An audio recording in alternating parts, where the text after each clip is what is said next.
हमारे साथ हैं प्रदेश सरकार के कैबिनेट मंत्री संजय निषाद जी।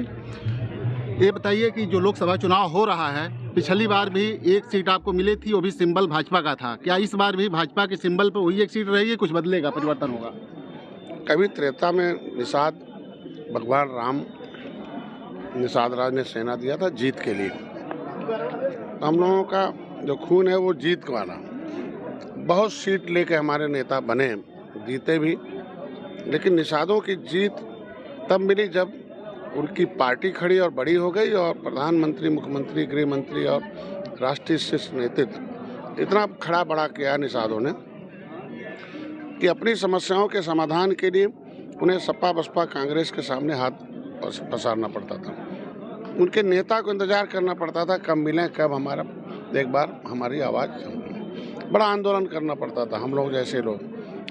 तो आज कम से कम हम लोग सौभाग्यशाली हैं कि मोदी, योगी, अमित शाह जी जैसे लोग। त्रेता में भगवान राम ने गले लगाया था, इस युग में निषाद राज के वंशज डॉक्टर संजय को गले लगाया। तो हम लोग जीत में बदलते हैं समीकरण को। पिछले बार कुछ अलग था, हमें सीट मिली थी निषाद पार्टी से लड़ने के लिए, लेकिन 22-23 दिन का टाइम था और 8 सीटें बची थी। 8 में हम हार रहा था, तो हारने के लिए तो पार्टी बनी नहीं है, तो जीतने के लिए बनी, इसलिए इंजीनियर पर निषाद को लड़ा दिया गया उनके सिंबल से। लेकिन 2000 आपने देखा होगा 22 में कि 2022 में हमें 15 सीटें मिली है, 11 हारी लिया और 9 जीत के दिखाए, 11 विधायक। तो 11 विधायक के मुताबिक हमारे एक विधायक थे 2017 में, हमें एक MP मिला 2019 में। 2022 में आपको देखा होगा कि आपने हमें 15 सीटें मिली और हमने 11 विधायक दिए। तो निश्चित रूप से बड़े भाई हैं भारतीय जनता पार्टी। अभी गठबंधन दलों की बैठक करते हैं, उसके बाद निर्णय लेते हैं। तो अभी तो प्रवीण निषाद को तो भारतीय जनता, हमारे बेटे भले हैं, वो भाजपा के परिवार हैं और उन्होंने उस पर विश्वास जताया। मैं धन्यवाद देता हूँ माननीय गृह मंत्री और प्रधानमंत्री को। और अभी गठबंधन दलों की बैठक होनी है और हमें उम्मीद है जिस तरीके से अपना दल और RLD और सुहेलदेव राजभर पार्टी के लिए सम्मान होगा, उसी हिसाब से निषाद पार्टी को भी मिलेगा अपने सिंबल पर भोजन बड़ी थाली से। अभी बहुत सीटें होल्ड रखी हैं, जिसमें हमें कन्नौज है, पीलीभीत है, भदोही है, आपका देवरिया है, अभी हमारा सुल्तानपुर है, अभी इस तरीके की सीटें जो है तमाम ऐसे जीता हुआ है जहाँ कभी होल्ड इलाहाबाद है। तो हमें कहीं भी हारी भी देंगे तो हम जीत में बदल देंगे। अभी उम्मीद है अभी निश्चित रूप से सबके अभी गठबंधन दलों की बैठक नहीं हुई है। बैठक होने के बाद गृह मंत्री निर्णय लेते हैं और पूरा उम्मीद है बड़े भाई के रूप में छोटे भाई को जिस तरीके से समाज को, पार्टी को सम्मान दिया है, परिवार को सम्मान दिया, और इससे मेरे समाज को भी भोजन भरी थाली का सिंबल देकर दिल्ली में पहुंचाने की कामयाबी मिलेगी और भारतीय जनता पार्टी देगी। जैसे 2018 में प्रवीण निषाद सांसद बने थे यहाँ से सपा के टिकट पर, तो इस बार भी सपा ने एक काजल निषाद को उतारा है, तो क्या उसका असर पड़ेगा भाजपा की सीट पर? 2019 में भी सपा समाजवादी पार्टी ने निषाद उतारा था, लेकिन गोरखपुर और संत कबीर नगर में बहुत निषाद हैं और निषादों को राजनीतिक दर्द बहुत मिला सपा बसपा कांग्रेस में। इतना दर्द की ये जाते थे दवा मांगने, दर्द मिलता था। इन्होंने अपनी समस्याओं के समाधान के लिए खुद पार्टी खड़ा की और संत कबीर नगर गोरखपुर पार्टी, अब निषाद पार्टी खुद निषादों की समस्याओं के समाधान के लिए खड़ा हो गई।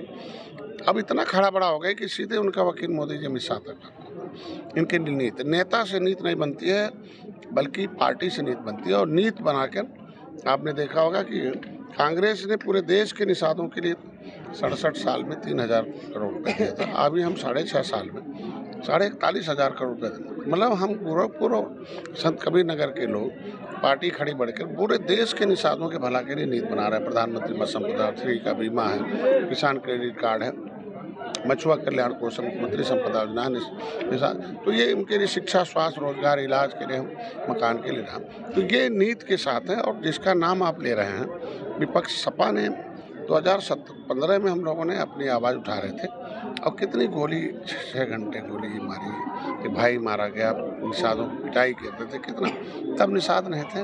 और जिस प्रत्याशी को उतारा है वो नाम के निषाद है। जन्म से निषाद नहीं है, तो नाम से निषाद होने से वोट थोड़ी मिलने वाला है। और निषाद नेता से कुछ नहीं होने वाला, निषाद पार्टी। इसलिए गोरखपुर और हर पूरे प्रदेश में नहीं और हिंदी भाषी क्षेत्रों में ये मछुआ समुदाय के लोग मोदी के साथ खड़े हैं। काजल निषाद जो है वो कहती हैं कि संजय निषाद आपको कि हमारे ससुर हैं, लेकिन वो सिर्फ अपने परिवार के विकास के लिए काम करते हैं, किसी निषाद समाज के लिए कुछ नहीं करते हैं। अभी पहली बार है कि आप देखिए भोजन भरी थाली से विनोद बिंद को एक ही बार 3 निषादों को मैंने विधानसभा में पहुंचाया। तो अगर 15 सीट में 3 निषाद विधायक आज हैं, अब इनकी सरकार में तो हम लोग टिकट मांगने जाते थे और कैसे है। इनकी सरकार में माननीय विशंभर जी जो है जब आवाज़ उठाती दिल्ली में कि मझवार के परिभाषित किया जाए तो सारे सपा के सांसद भाग जाते रहे। मतलब जहाँ भाग्य लिखना वहाँ भाग जाएंगे और यहाँ लोगों को दरवाजे से भगाएंगे। तो आज के दिन में जो सामाजिक न्याय समिति का रिपोर्ट कहती है कि 27% आरक्षण में मिल्कमैन का कब्जा है, 23% में लेदरमैन का कब्जा है। तो जब नौकरी और सम्मान और हिस्सेदारी देना होगा तब तो निषाद नहीं नज़र आते हैं। अब बाकी वोट लेना होगा तो निषाद को वोट लेने की बात करते हैं। आज पहली बार है कि आप देखे होंगे कि हर क्षेत्रों में किसी भी समुदाय को सम्मान चाहिए, सुरक्षा चाहिए, समृद्धि चाहिए, वो सत्ता से मिलती है, सरकार से मिलती है। तो सम्मान भी बढ़ रहा है। अब निषाद को केवटा मल्लावा नहीं कहते, हम निषाद जी कहते हैं। और आज के दिन में देख लो गोरखपुर के तमाम निषाद नेता थे। समाजवादी पार्टी ने सभी निषाद नेताओं को मतलब कमज़ोर समझा या उदासीन समझा, निष्क्रिय समझा है, जिससे कि एक नाम का जन्म से तो निषाद है नहीं, नाम का निषाद है। ब्राह्मण के घर में पैदा होकर निषाद शादी करना और निषाद कह के निषादों को भ्रम डालना और नेताओं को ऊपर क्या गुजर रहा होगा सपा के नेताओं के ऊपर वही जानते होंगे।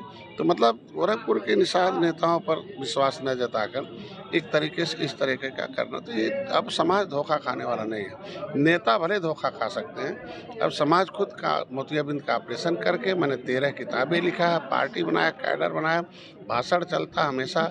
इनको निषाद राज के किले पर बरसर ले जाता हूँ, संकल्प दिलाता हूँ, किले पर कसम खाते हैं, चंदन लगाते हैं, जय निषाद राज का नारा लगाते हैं और जय निषाद राज का नारा लगाते, अपना टोपी झंडा सब लेके खड़े और बड़े हो गए। और देखिए आज मोदी जी, अमित शाह जी जैसे लोग जय निषाद राज का नारा लगाते हैं। सही माने में समाजवादी पार्टी को तब मानते जब 30 साल सरकार थी, हमारे लोग वोट देते रहे और यही थे। एक ईंटा भी निषाद राज किले पर ही रखा। आज कम से कम सम्मान बढ़ रहा है। निषाद राज की मूर्ति भी भगवान राम के साथ है। वहीं कहूँगा रामलला सब पर भारी है, मथुरा काशी के बाद श्रृंगेरपुर की भारी है। एक चीज़ और पूछना है, जैसे एक वीडियो आपका वायरल हुआ था जिसमें आपके निषाद समाज के लोग आपको मुख्यमंत्री के रूप में देखना चाहते थे, तो कब तक ये सपना पूरा होगा उन लोगों का? देखिए निषाद पार्टी जिंदाबाद जिंदाबाद जिंदाबाद। जो समाज है, समाज का मतलब होता है सामाजिक संबंधों के जाल को समाज कहते हैं। आज समाज सताया और सामाजिक का गौरवशाली इतिहास रहा है। नाक कान गला चेहरा माँ बाप का आता है, इनका खून निषाद राज का खून है। इसीलिए आज भगवान राम को कभी पार उतारा था, कभी अपनी सेना देकर रावण राज खत्म किया था। आज के दिन में आज सौभाग्यशाली एक निषाद राज के वंशज के बेटे डॉक्टर संजय को मोदी योगी ने गले लगाया।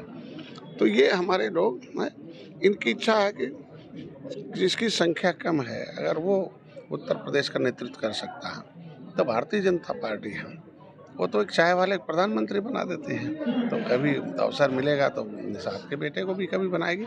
हम लोग तो अपने पद प्रतिष्ठा के लिए नहीं, हम अपने समाज को हिस्सेदारी दिलाने के लिए हम लोगों ने संकल्प लिया और सौभाग्य से पद प्रतिष्ठा भी मोदी जी दे रहे हैं। तो हम अपने समाज को हिस्सेदारी और उनको सम्मान दिलाने के लिए हम लोग 24 घंटे काम कर रहे हैं। एक एनडीए गठबंधन के हैं ओम प्रकाश राजभर, उन्होंने सलेमपुर के भाजपा प्रत्याशी का विरोध भी किया है और उनका मंत्रिमंडल में आपके शामिल होने का बहुत दिन से इच्छा है। दीपावली से ही डेट दे रहे हैं लेकिन अभी तक पूरा नहीं हुआ। इन दोनों बातों पर क्या कहना चाहिए? प्रकाश राजभर में हमारे बड़े भाई हैं, एक कमज़ोर समाज का नेतृत्व करते हैं, उनकी आवाज़ बुलंद करते हैं और जहाँ जनता की आवाज़ दबाई जा रही हो और उस जनता की आवाज़ को धरातल पर लाने के लिए, पटल पर लाने के लिए कोई नेतृत्व करता है तो मैं उनका सम्मान करता हूँ। और हर समाज अपने नेता को उस निर्णायक सीट पर देखना चाहता है, लोकसभा, विधान परिषद, विधान, जहाँ उसका भाग्य लिखा जाता है, हिस्सेदारी होती है। तो निश्चित रूप से उनका समाज इंतजार कर रहा राजभर भाई का बने और शीर्ष नेतृत्व निश्चित रूप से करता है। भाजपा जो करती है। हम 2019 में आए, हार गए, 2019 में आए नहीं बने, 2020 में, 2021 में MLC बने, 2022 में मैं मंत्री बना। तो 2019, 20, 21, 22 एक लंबा समय होता, तो धैर्य रखा जाता और निश्चित रूप से समय आने पर भाई हमारे मंत्री बनेंगे और हम लोग स्वागत भी करेंगे। धन्यवाद मंत्री जी। आपका कहना है कि अभी बातचीत चल रही है और निश्चित रूप से सीटों की संख्या बढ़ भी सकती है। यदि भाजपा हारी हुई सीट भी देगी तो भी हम लोग जीत करके दिखाएंगे और हमारे समाज के लोग दबे कुचले थे और उनको अब नेतृत्व मिला है और हमें संजय निषाद को मोदी, योगी और अमित शाह गले लगा रहे हैं। ये हमारे समाज के लिए बड़ी उपलब्धि है। कैमरामैन मुन्ना के साथ डॉक्टर सिंधु कुमार मिश्रा, TV9 गोरखपुर।